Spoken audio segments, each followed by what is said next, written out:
G20 crypto regulation. Why the U.S. still trails. Its peers Coinbase CEO Brian Armstrong said this week that most G20 countries already regulate crypto trading, leaving the United States as the group's standout laggard. The comment, shared by Cointelegraph on August 23, 2026, lands while Congress remains stuck on the market structure bill meant to fix exactly that gap. The framing is not new for Armstrong, who has spent years arguing that American firms operate under enforcement actions instead of written rules. The difference now is the contrast. The other 19 members of the G20 have moved, and the U.S. has a bill sitting unfinished. The gap Armstrong is pointing at. The G20 groups the world's largest economies, and Armstrong's claim is that nearly all of them have passed or activated a framework covering how crypto is bought, sold, and custodied. The European Union's markets in crypto assets regime is the clearest example, with licensing now enforced across member states. Japan runs registration through its Financial Services Agency, and several other members have live regimes for exchanges and stablecoins.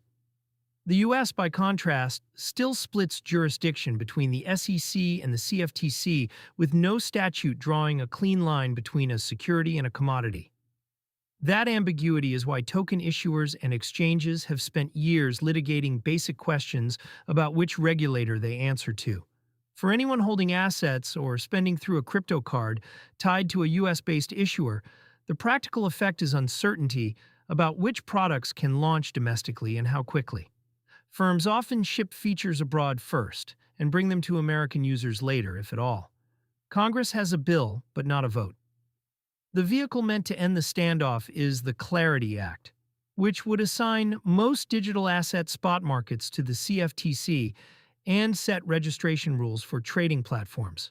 A cloture vote has been set for September 15, 2026, but the bill has repeatedly slipped, and its path through the Senate is not guaranteed. That delay is why the second largest development this week matters.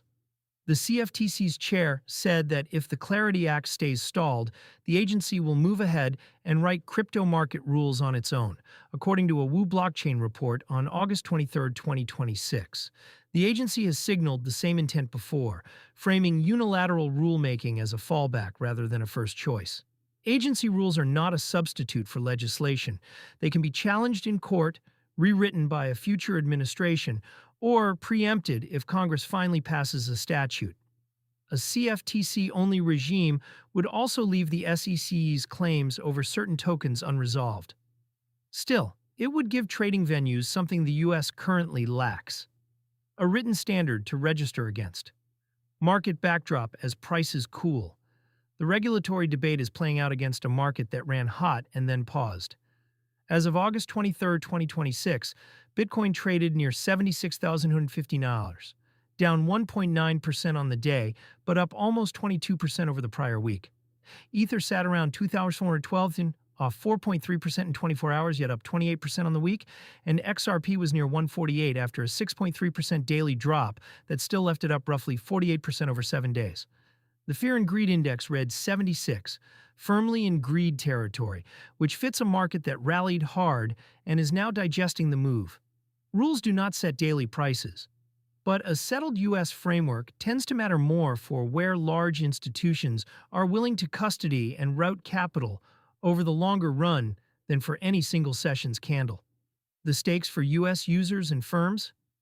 The competitive argument is straightforward. When rules are written elsewhere, first, product launches, licensing, and capital tend to follow. Firms based in jurisdictions with MiCA or a live registration regime can tell partners and banks exactly which box they fit into. U.S. firms still cannot, which pushes some activity offshore and slows what reaches domestic customers. The counterargument is that rushed legislation can lock in bad definitions that are hard to unwind. The Clarity Act's supporters and skeptics both agree the details matter more than the timeline, which is part of why the bill has moved slowly. For now, Armstrong's point stands as a scoreboard reading. The rest of the G20 has acted, and the U.S. has a vote scheduled for September. The gap he described will narrow only if that vote holds, or if the CFTC follows through on writing rules alone.